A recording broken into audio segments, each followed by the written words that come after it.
to say that again because there's so much energy in the room. My name is Lark Jackson, and I'm the Associate Director of Chicago Women in Trades' National Center, as well as a steering committee member of the Women in Non-Traditional Careers Initiative. Woo, woo, woo.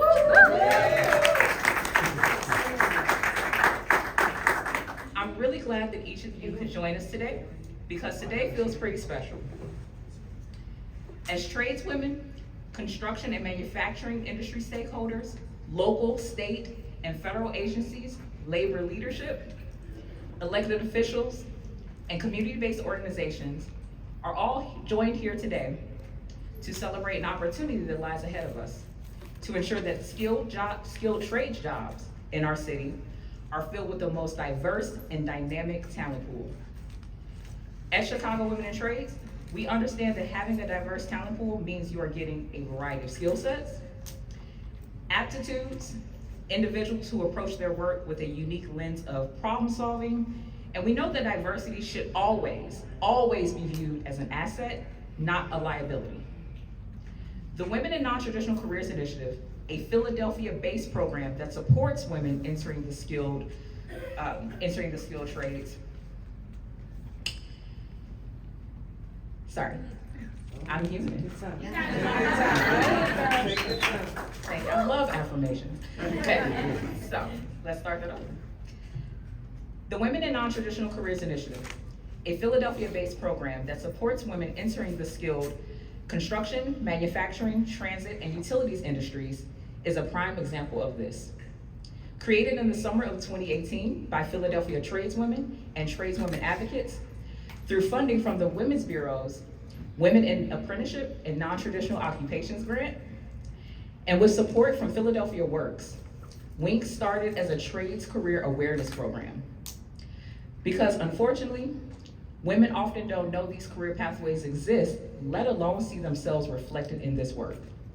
By 2021, WINK had generated so much interest from prospective tradeswomen that the initiative decided to develop a WINK Tradeswomen Readiness Program, a free 6-week women-focused pre-apprenticeship program hosted by the Finish Your Trades Institute, whoop, whoop, that uses the industry-recognized NAV2 MC3 curriculum. WINK TRP is a pipeline for women to enter high-skilled, high-paying, blue-collar trades careers, and offers the necessary tools like transportation stipends, childcare vouchers, tools, boots, even socks to fit comfortably in those boots, and other supportive services, and most importantly, a mentorship program that sets women up for success as they enter these trades careers. Today, the WINK initiative as a whole has over 1,000 stakeholders, 240 tradeswomen on our mailing list, 480 future tradeswomen on our mailing list, and 58 WINK TRP graduates over 4 WINK TRP cohorts. If you all notice, this is the 3rd day for our current cohort, right? So we're in our 5th one. With 92% of WINK TRP pre-apprentices completing the program, and 50% entering the skilled trades within 12 months of their graduation.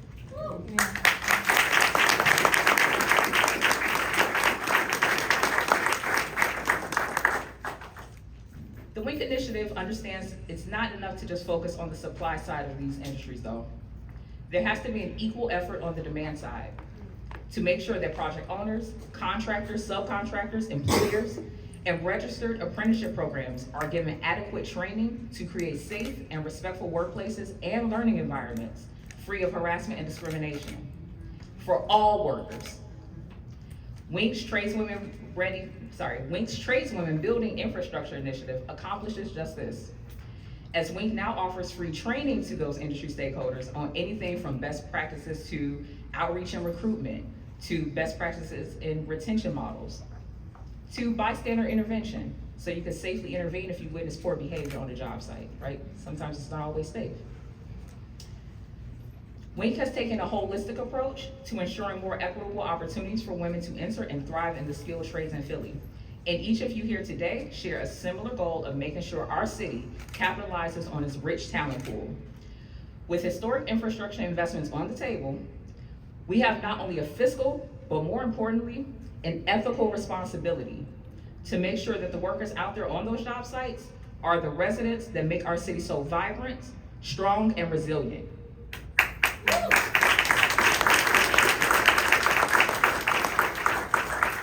So, I invite you all here today to share in this celebration where we will outline just how we plan to do this work.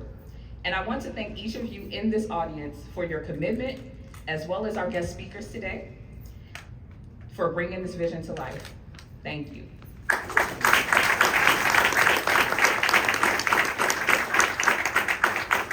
And without further ado, I'm pleased to introduce Ryan Boyer, Business Manager for the Philadelphia Building and Construction Trades Council, which is a consortium of more than 50 labor unions in Philadelphia's building construction trades.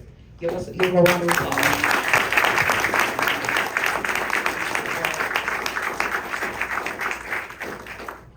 Oh, wow. Good afternoon. I would like to welcome the Secretary and Director Tandine to our great city, where we have undoubtedly the best mayor in any major city in the United States.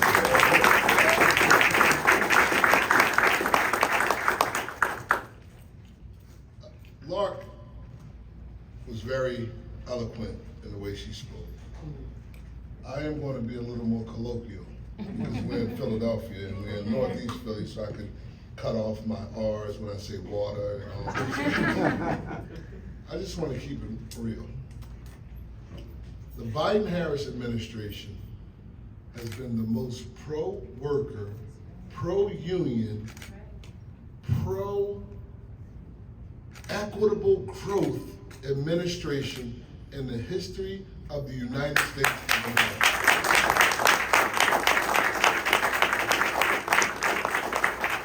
And it is fitting that we're here at the Finishing Trades Institute because they have WINK. WINK has been the most impactful program to get women in the trades in my 30 years of doing this work. It's dynamic leadership.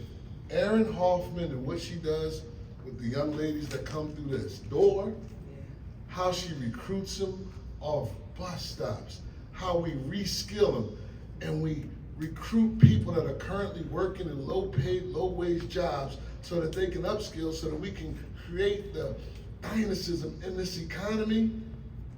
I'm glad that you're here to witness this, Secretary, because this is a crown jewel of what we do. And that's just one program. We have several. I saw the CAP program here.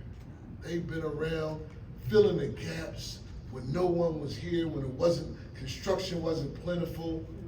We have Sam Staten's senior pre-apprenticeship program. Sam was my mentor, and he started the DAP program and the CAP and the DAP. So this isn't new to us. We aren't Johnny-come-latelys to this party. But we're glad that the federal government is here. The cavalry is here under Biden-Harris to make sure that we have the resources to make it happen. Because a zip code should not determine your destiny.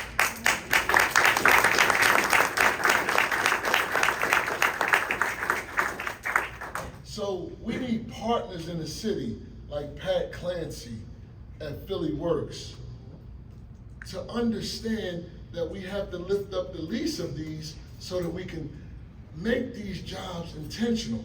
And for the first time, and I'm looking at Tony Wigglesworth back there as I say this, I am so glad to see contractors at the table. I see you, Rob, because if we have the supply side, and as Lark so eloquently stated, but we don't have the demand side, it means nothing.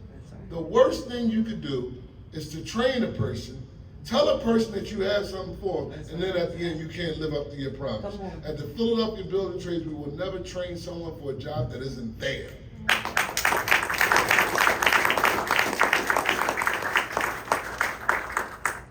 So as Rob knows, I push contractors all the time. I see our good friends at the Carpenters Union, they have it right. You have to adopt someone. You're a partner. Adoption is a good word. They could have used any word, but it's adopt. Because that person now is your responsibility to take through the 4 years of apprentice learning while you earn. Come on. And we in Philadelphia, we had the greatest apprentice ever. His name was Benjamin Franklin. Yeah. Now for Ben, we're not here, because Ben didn't have a gun, but Ben went over to France and got the money. But the best social program is a good union job. Yeah. And this administration is helping us get good union jobs. Now, when my guy left, I'm a proud member of the Laborers International Union in North America. Marty Walsh said, wow, who's gonna take Marty's place? I didn't know that they had a dynamo up there. Secretary, so I see you everywhere. I see you in Baltimore, I see you in DC, and it's always touting apprenticeship and pre-apprenticeship so that we can get it right. The economy of tomorrow should be carried on the shoulders in a diverse way, like the cities and the towns and the counties where they work in. No longer are we going to have economic apartheid. Yes. Yes. Because we're going to begin with the end in mind. We're going to be intentional about having young ladies like her wiring up my house because I'm scared to do a little wiring. I'll do anything else, but I don't touch the electric. But it is with great pride that I introduce the chair of the White House Domestic Policy Council, Director Neera Tandon, and after her, our great mayor that keeps receipts. You should have saw her yesterday. She had receipts. Thank you.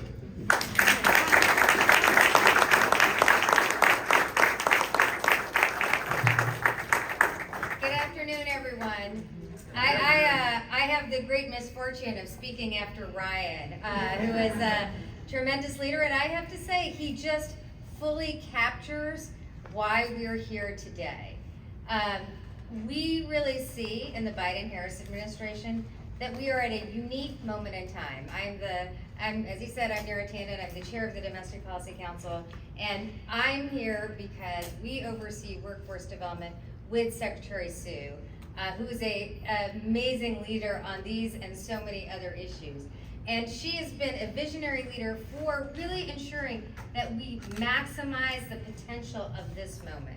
And what do I mean by that? I really am just building on what Ryan said, which is this administration has is investing in America. We are putting more dollars on the table to address core needs of the country: infrastructure, ships and science, our economic competitiveness, renewable energy.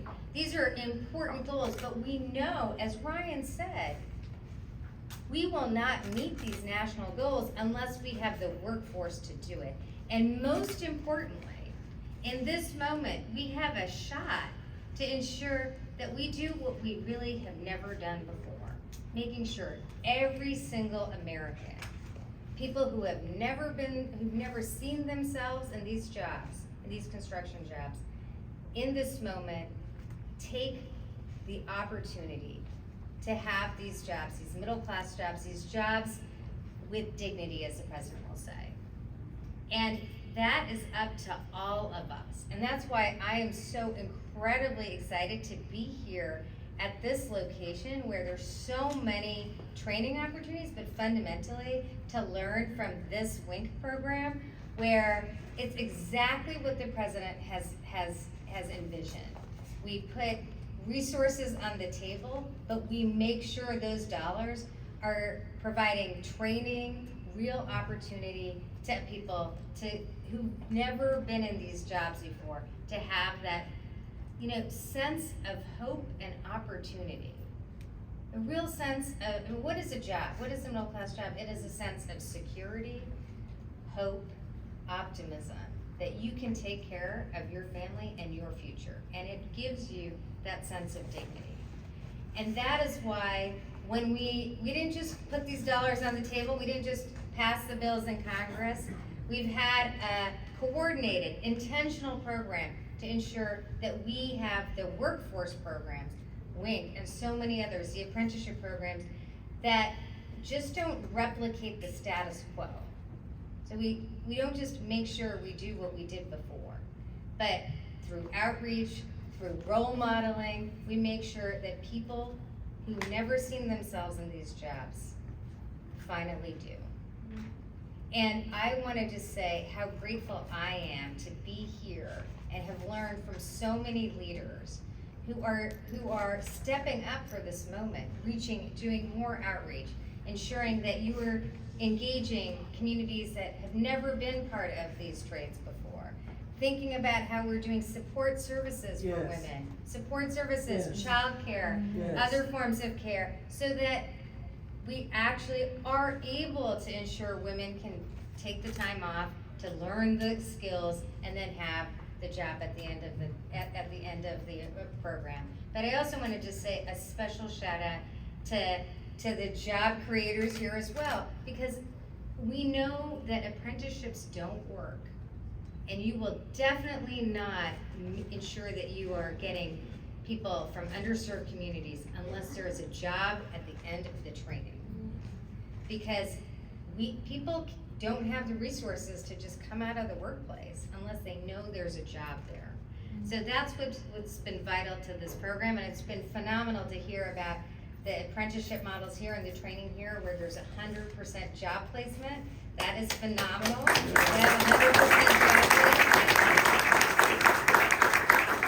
And so just on behalf of the president and the vice president who have been so engaged and really have told all of us and instructed us, pushed us, prodded us, and really making sure all of us who work for them are thinking through every step that we maximize the potential of this moment, because we really have the opportunity to build an economy for all of us in ways that we have never seen before if we maximize the potential of this moment. And I just want to say thank you to so many people in this room who are ensuring that people in Philadelphia and in Pennsylvania and in the country are doing so. So with that, it is my phenomenal honor to turn it over to Philadelphia Mayor Sherelle Parker, who I have learned so much on so many issues in our conversations on housing and the opioid crisis. So thank you very much, and turn it over to you, Mayor.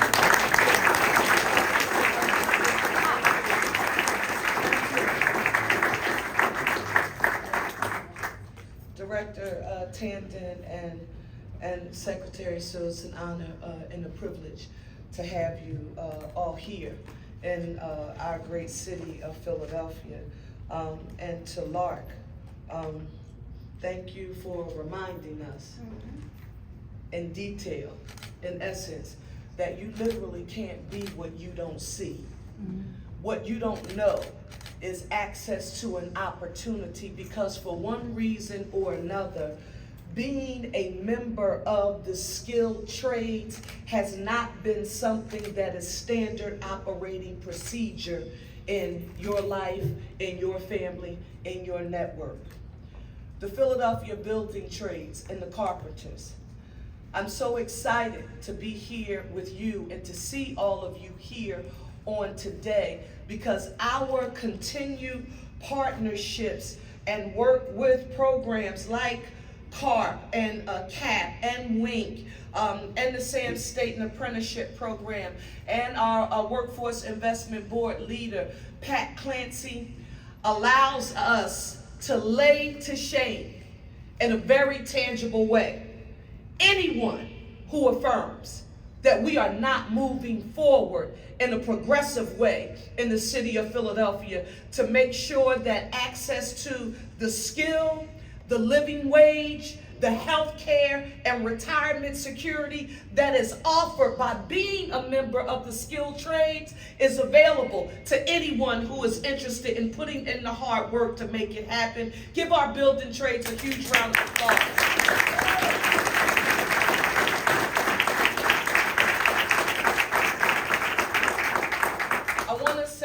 To each of you here on today, that people across America, people in the Commonwealth of Pennsylvania and in our great city of Philadelphia are yearning for access to the opportunity to even touch some aspect in any way imaginable, the promise that is the American dream. Part of the way we get there is by helping to put people on a path to self-sufficiency. And I would argue that Philadelphians in particular, They're tired of listening to people talk about access to the American dream without delivering very tangible examples of how we'll get there. Philadelphia, President Joe Biden, and it's important that I get this on the record because somewhere, somehow, somebody's going to forget the details. And I won't go through them all, but I want you to know what has been delivered to our city to help put people on a path to self-sufficiency. I've only been here 6 months and 10 days, but who's counting? $618 million in federal funds. Let me tell you where those dollars went. $25 million for water and sewer infrastructure. $317 million for new fleet cars for SEPTA. $159 million to cap a portion of the highway that harmed us for years as it relates to discriminatory development practices. I was with 98, TJ and Mark, when we actually worked on the electric vehicle infrastructure workforce development program that is being developed. $2 million for brownfields remediation, and $3.32 million recently from HUD for affordable housing. That's tangible support. I want you to know your mayor doesn't stand up to talk about a big check presentation until the little check is in the bank. And all of these, President Biden and the Biden-Harris administration, they have assured that this $618 million, those little checks are in the bank. Why are you happy on today? April the 25th, President Biden designates Philadelphia as a White House workforce hub. People say, okay, the designation is nice, but what exactly does it mean, Madam Mayor? 1 billion projects upcoming in the year alone to ensure that 200 new apprentices are hired in historically undeserved neighborhoods. How will the pilot work in the city of Philadelphia? For us, it's going to span 3 departments: streets department, water department, and our Philadelphia International Airport, who is really improving the bathrooms. Give them a round of applause. If he's here, when you see Octave, you tell him I said I know it's working. Very specifically, let me affirm this. In dollars, $165 million in streets department projects, $369 million for the Philadelphia International Airport, and $432 million in water department projects. That is extremely important for us. Philadelphia Works, Clancy, we've got a whole lot of work to do here in the city, and we thank the Biden-Harris administration for delivering in a tangible way the tools we need to give people access to the skills that will allow them to live a life and be put on a path to self-sufficiency. This is not about government giving anyone anything that could go away. But when you learn the skills from the masters of the trades, and they teach you how to do the work that is, in standard operating procedure, using the level of excellence that the building trades use when they help us build Philadelphia, you will always be on a path to self-sufficiency. We just need to make sure that we keep the demand going. So on the day, if he's listening, Director, Madam Secretary, I want you to know this. You let President Biden and Vice President Harris know that the city of Philadelphia is grateful and thankful that they continue to deliver in a tangible way. We are giving people a government that they can see, touch, feel, and eat, and take care of their families with, and live in dignity and own a home because of the access to opportunity that you are providing. And I don't give a damn how tired people get of hearing about it. I'm going to yell it from the rooftop every chance that I get. Thank you all so very much for being here. Let me acknowledge for the record, and this is important for me to do. Can I have our Director of Commerce, Alba Martinez? Mike Carroll, come on up. I want you to see who our leaders are. All of our City of Philadelphia departmental leaders who are here. Mary, our head of labor.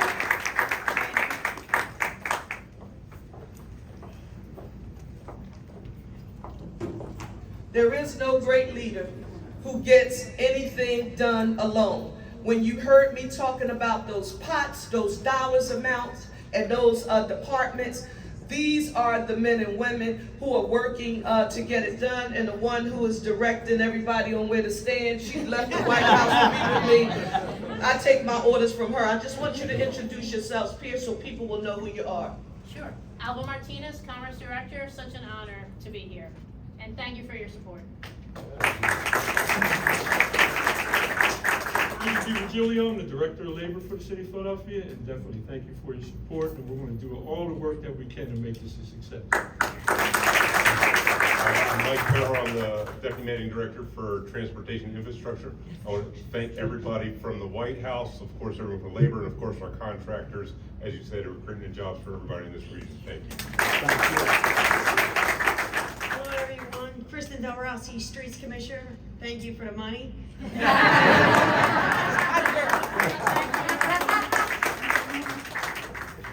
Randy Heyman, Water Commissioner. Thank you very much. We look forward to putting more people to work. Yes. Listen, Kristen and I can't help it. She's from South Philly. You know, she doesn't give it to you straight. Listen, we wanted you to see the people who are actually doing the work to make this happen, and really do want to say thank you in a very substantive way. We have a goal coming on top of the training dollars that you will give us access to the opportunity to employ the use of. We have a commitment for 30,000 units of housing here in the city of Philadelphia. Build new, repair, preserve existing. You are continuing to help us put people on a path to self-sufficiency, and we're grateful, Director and Madam Secretary. Thank you so much.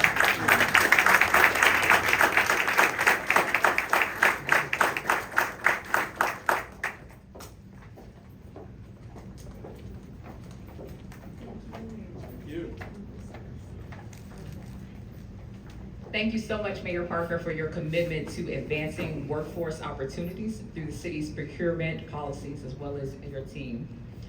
Partnerships, we know that partnerships with contractors will be critical to reach the city's goals to build a robust and more inclusive workforce. So with that being said, I would like to now turn it over to the Contractors Association of Eastern Pennsylvania, represented by Mr. John Kibblehouse.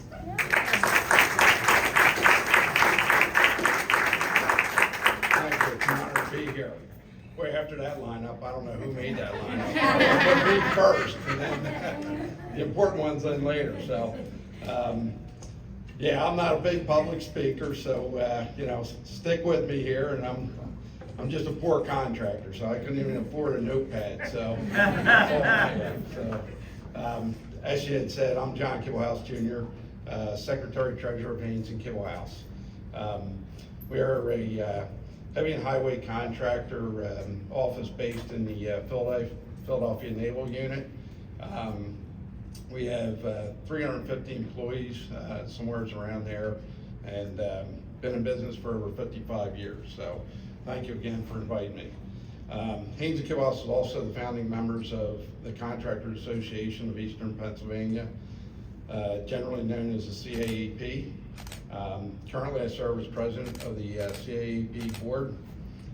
The Contractors Association consists of approximately 30 active members that build critical infrastructure projects. As Mr. Buckley is walking around here, everybody knows that critical infrastructure project that just happened. So in the region, including heavy and highway and utility work.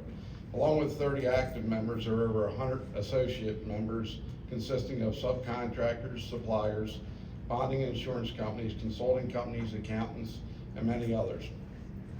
The active members are all signatory to the local unions who have excellent training programs here and can provide us with well-trained labor. We support our members in negotiating with collective bargaining agreements and being a liaison with government. While the White House designation of Philadelphia as a workforce hub underscores the innovation and collaborative approach to infrastructure and workforce in our city. With nearly $1 billion in upcoming public projects from the city in the next year, there will be an increase in contracting opportunities and demand for skilled apprentices and journeymen, which we really need out there. This will be a big help. We recently had a productive conversation with the city regarding their efforts in workforce development and public works, including the city's geographic and economic hiring preferences aimed at providing a greater number of qualified apprentices and journey workers. And in also doing so, economically develop our communities. As contractors, we are welcoming the opportunity to strengthen and diversify the workforce to not only meet the needs of our city's infrastructure, but to take part in the economic development of the communities we live and work in. The GEHP signifies investment in our city workforce pipeline, further ensure that infrastructure workers from planning to the construction reflect the population of the Philadelphia here. By working together, contractors, government agencies, labor organizations, workers, and communities can share in the benefit of those historic infrastructure investments. That's pretty much all I have. It's short and sweet, trying to catch up on time a little bit. These initiatives are great, and we are working with the city, and I'm sure we will get these things going as soon as possible. And there's nothing better out there than what we're doing here.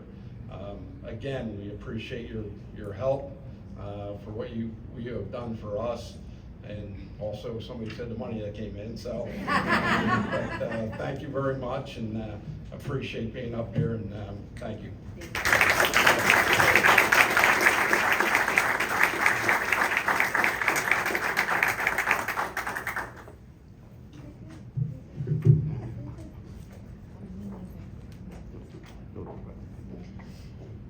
And now I have the honor and the privilege of introducing Ms. Shakita Hardrick. She is a Women in Non-Traditional Careers Tradeswomen Readiness Program Summer of 2023 graduate. She is a mother, she is a community activist, and she is also an aspiring tradeswoman.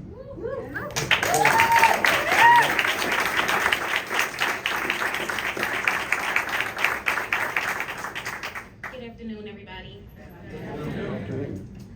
I'm not a public speaker either, so just bear with me. I'm a little nervous.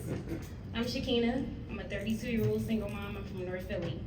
I came through the WINK program summer of 2023 after being down on my luck and after going back into a welfare to work program.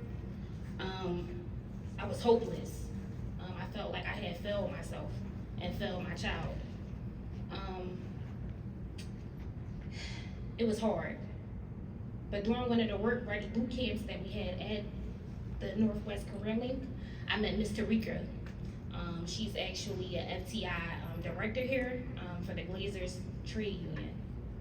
And when I met her, I was immediately drawn to her because she was somebody that looked like me, talking about building trades, and she was a woman. So after hearing her story and her spill and learning about WINK, I knew it was nobody but God himself that put me in that position to let me know that he was opening the door for me. So I decided to step out on faith. I came into FTI, I took the Wonder Lake test for WINK. I failed the first day. I came back the second day. I failed again. But the director, Erin O'Brien Hoffman, she saw something in me. And despite me failing those tests 2 times, she let me in to the program. And she assured me after 6 weeks with her, I will be able to pass that test. So during the program, I learned different things. I learned about different trades that I never knew anything about. I'm just a girl from North Philly. The only thing I know about is plumbers and electricians. But coming in, I found out about glazers. I found out about sprinkler fitters. I found out about steam fitters. I found out about the industrial bridge painters. Also, I learned different things about fitness, eating healthy, staying fit, and also things about myself, my strengths, and that I could do this being a woman. So after I did my training, I passed my test. Yeah. So, and not only did I gain experience, like just learning about the trades, I gained a sisterhood. Women who encourage me, who uplift me, who support me in my darkest hours, even outside of the trades. Anything that I'm going through, they're there for me, and they want to see me win. So it's amazing. The guys are great too. The guys are great too. I'm fighting to hold back my tears. Cause it's so amazing. Coming through that program, it changed my whole life. I thought I failed myself, but I didn't fail. I arrived. I arrived to greater, and I'm on my way to a new life for me and myself and my child, a way out of poverty. Man.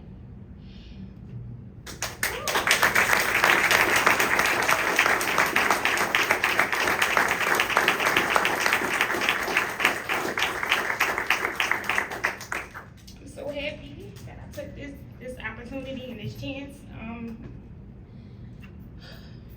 Sorry, not me that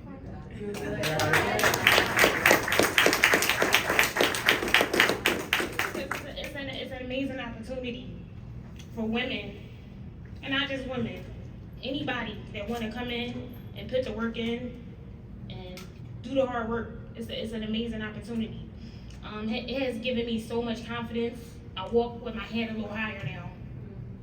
I'm more confident in myself. I'm more sure of myself. And at the end of the day, I know, like I said, I'm on my way to just a greater life, a greater me that I couldn't even dream about. It's amazing for you guys to keep these programs funded because we need them. Like I said, I'm a girl from North Philly, coming from welfare, single parent home. I couldn't imagine being here, even being here to speak in front of you guys. I couldn't imagine it. So I just learned a lot, and it just showed me that I can do anything. Women can do anything when given an opportunity and putting our minds to it. And it also showed me that not all angels and heroes wear halos and wings. Sometimes they wear hard hats and cold work.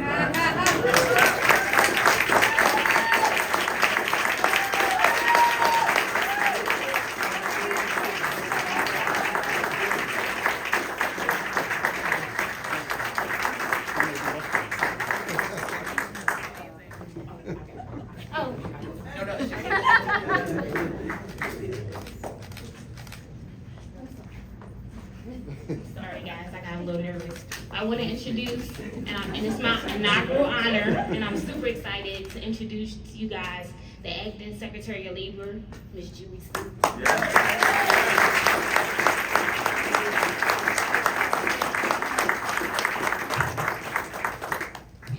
Wow.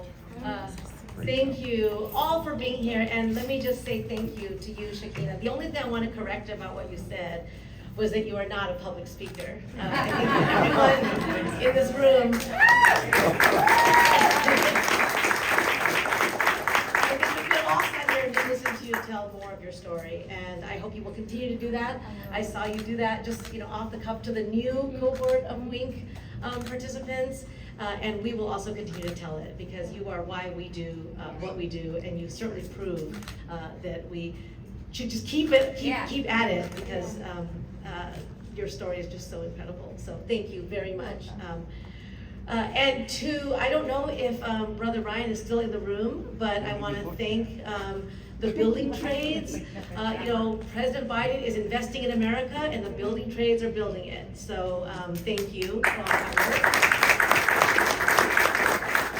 To the mayor and her team, all of whom are also here. We couldn't do these hubs without you and the leadership on the ground. And I actually want to acknowledge some of my colleagues from the Biden-Harris administration. So of course, you've already heard from Director Neera Tanden, who is a visionary leader in all of this work and is helping to deliver on the president's promise that we will do no domestic policy without centering workers first. So thank you so much, Neera, for your leadership. To my colleagues from the Department of Transportation who are here, Secretary Buttigieg is not here, but Paige Shevlin, who is extraordinary in making sure that all the money the Department of Transportation is putting out is tied to good jobs and good union jobs jobs in communities all across the country, and to our colleagues from EPA who are here, and to Administrator Michael Regan, who's not here, but to his team who's here too. All of us are working side by side together to fulfill the president's promise to be the most pro-worker, pro-union president this country has ever seen, and our investments are a part of that too. So it's very, very special to be back here at the Finishing Trades Institute. I was here about a year ago with the Vice President announcing the first update to the Davis-Bacon rules in about 40 years, alongside many of you. And so, again, thank you all for breathing life into the rules that we pass. They would not mean anything if it not for all of you living them, breathing them, helping us to enforce them. So I just want to thank you all for hosting us here again, but remind us of a year ago that we were all together. And I think, you know, it's also because the work we do builds on itself, right? It's not that we do things one day and we, you know, expect it to change, because there's been decades of underinvestment in working people, you know, underinvestment in American industry, and we're turning all that around and working with all of you to make that happen. And a part of that is obviously WINK, the incredible work that WINK does. And during Good Job Summer, I'll come back to that a little bit in a second, but I'm very proud to be here to actually celebrate WINK. So back in 2018, the Department of Labor gave a grant to Chicago Women in Trades, and Lark talked a little bit about that history, also known as CWIT. And that grant helped to kickstart the WINK program that we are talking about here today. And it is just incredible to see how much that program has grown. That program has grown in large part, and she was very modest about this, so I'm just gonna say something to her again, because of the leadership of Lark Jackson. And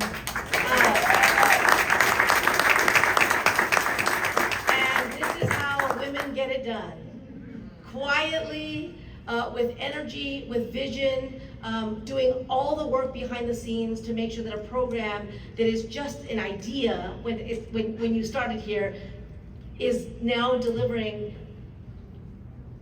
thousands of opportunities in this city for women who, as Shakina said, did not see themselves in the opportunity and did not even know that such a job was possible for them. So Lark, I want to thank you for making today and all the things that we're doing here possible.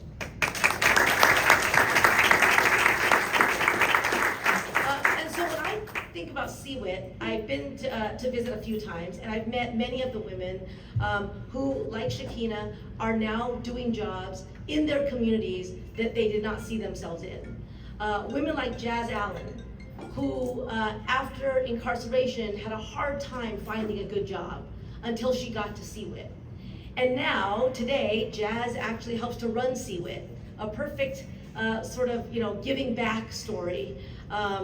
About how when you give someone an opportunity, it's not only something that benefits and uplifts them, they come back and they benefit and uplift their entire community. And that's why the Department of Labor continues to invest in programs like CWIT, like our Tradeswomen Building Infrastructure grants, that is putting tradeswomen at front and center in the jobs that we're creating that are helping to build America, because we know the power of these programs to transform lives.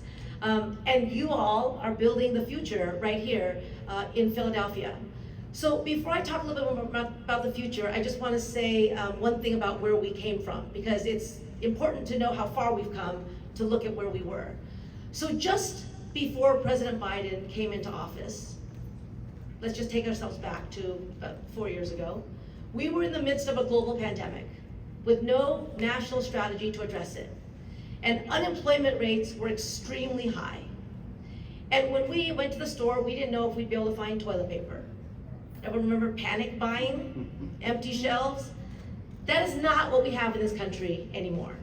Today, under President Biden's leadership, there have been almost 16 million jobs created in this country since he came into office. That is the most of any president in that same time period ever in history. And, that's right,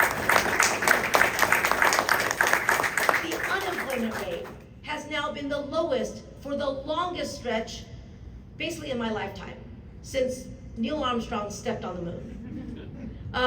And none of that happens by accident, right? These things happen because leadership matters. And thanks to the leadership of President Biden, we have built and sustained an economic recovery that most people said would not be possible. And his vision of an economy that's built from the middle out and the bottom up, rather than through trickle-down policies, which never benefited working people. That is core to what we are talking about here today. And that's why I launched a Good Jobs Summer Tour to visit cities across the country to highlight the good jobs that are being created in communities and make sure that everybody sees themselves in those job opportunities.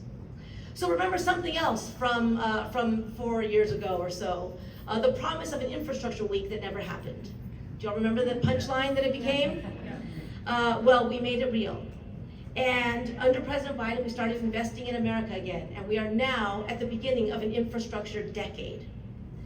And those historic investments, as has already been said, is pouring some $17 billion into the Commonwealth of Pennsylvania alone to fix roads and bridges, to make sure that every family that turns on the water faucet gets clean drinking water, to make sure that every community, urban, rural, big, small, has access to high-speed, reliable internet, and to make things here at home. So when the president thinks about these investments, he thinks about jobs. And in President Biden's America, we don't just count the number of jobs. We look at the quality of those jobs. We want them to be good jobs. Jobs where people can sustain a family. Jobs that will uplift the community. Jobs where, as the president always says, a mother can look her child in the eye and say everything's gonna be okay and mean it. We want them to be good union jobs. That's right, that matters too. And so the work before us is to make sure that we connect people to those good jobs and employers to people. That's our workforce development system. And I think of that system as infrastructure too. It's the roads and bridges that connect people to the good jobs they want and need, and employers to the people they want and need. And I call that our nation's opportunity infrastructure. But that infrastructure, like our physical infrastructure, has also had some challenges over time. It's had some cracks. It's got some potholes in it. The mayor mentioned a highway that was actually built in a way that discriminated against certain communities. Our workforce system has for too long also done that, right? It's not reached every single community the way that it needs to. Too many training programs of the past have trained for jobs that might exist for skills that somebody might need. Again, as the building trades know really well, that's no way to build a training program. That's not an effective training program if there's no job at the end of it. It's like a bridge to nowhere. And then why would anybody get on it? Nobody wants to get on it, not because they don't want to work, not because they don't have drive, not because they're not motivated, but because it's not a bridge that leads them somewhere. And so we are rebuilding that workforce infrastructure. We are building a real opportunity infrastructure in this country that will meet the needs of all communities. And that opportunity infrastructure begins with employers, right? It begins with demand. It begins with what employers need and the skills that they need. And that demand side is important, and it begins with working with employers to make sure they're signaling what they're gonna need, because by the time they need to hire, it's too late to start a training program, right? It's too late to bring trainees in. And so starting with employers is really important, and the most effective training programs have labor and management at the table together. Have employers working with unions, labor and management, talking about the skills that are needed, building up programs, recruiting people for them, and making sure that the people who go into jobs have the best skills that they can get in order to do those jobs right. And so I think one of the important things about our hubs is that we want to be very clear that for communities that have been told before, you don't really have the skills to do this work. We're not sure that you can do these jobs. That's not the message that we have. That's actually not even true. Because for so many communities that have been left out in the past, right? Communities of color, women and women of color, single mothers, people who've been formerly incarcerated. The reason why they haven't gotten jobs is not because they lack the skills. It's because we haven't built the roads and bridges to connect them to those jobs. And not this time, and not in President Biden's America, and not here in Philadelphia. So, I'm gonna mention a few ways that we're changing that, including by naming Philadelphia a workforce hub. The geographic and economic hiring preferences that have been alluded to and have been mentioned is about creating a demand for communities that have been left out in the past. That's one way that we are doing this, making sure that economically disadvantaged communities get the good jobs that are coming to Philadelphia. Another is investments in apprenticeship programs. You know, I know that apprenticeship programs are the gold standard for connecting people to good jobs in their communities. And that's why today the Department of Labor has announced the largest one-time competitive investment in apprenticeship programs, $244 million across the country to expand apprenticeship programs, bringing the total since President Biden came into office to somewhere over $730 million. We believe in apprenticeship programs. You have made them work, and we're investing in them like never before. The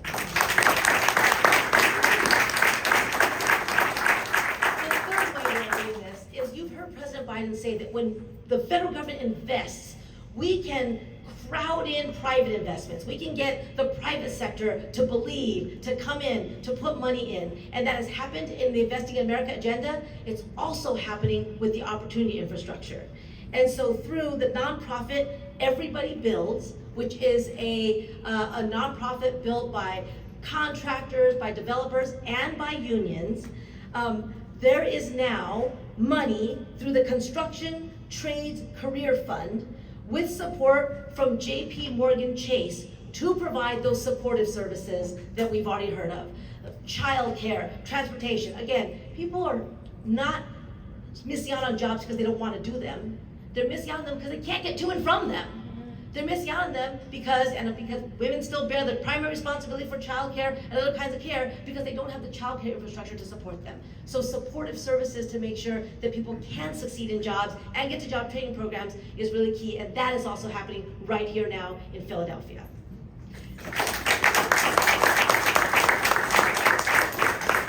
So this hub has to reach all communities in order for us to claim success. And to do this right, we need everyone at the table, which is why I'm so delighted to see all of you in this room. We need employers and industry associations. John, thank you so much for your words. Rob, thank you for your work. The Vice President and I were so proud to come out and visit you and the working men and women on the I-95 who repaired that in record time. Thank you so much. If you want work done right, you want a union contractor, you want union workers on that job. We need union leaders like all the ones I'm looking at, the carpenters, the electricians, the painters, everybody here in this room. Unions have to have a seat at the table, and in President Biden's America, we will make sure that that happens. We need workers, we need community-based organizations, we need government leaders, and yes, we need women. And so let me close with this. Women's labor force participation rate for prime-age workers has been the highest ever over the last 3.5 years. Right. In 2023, women's labor force participation rate was the highest we have ever seen. And then in May of this year, we broke our own record. So women, and in particular women of color, have powered this nation's economic recovery. So let that just sink in for a moment. That is why programs like WINK are so important, because women want to do it, they can do it, and as Shakina said, women can do anything when given a chance, and it is our job to make sure that that chance is available to every single woman in Philadelphia, throughout the Commonwealth of Pennsylvania, and across this country. So I'm very proud to build this opportunity infrastructure with all of you. Let's roll up our sleeves and let's build together.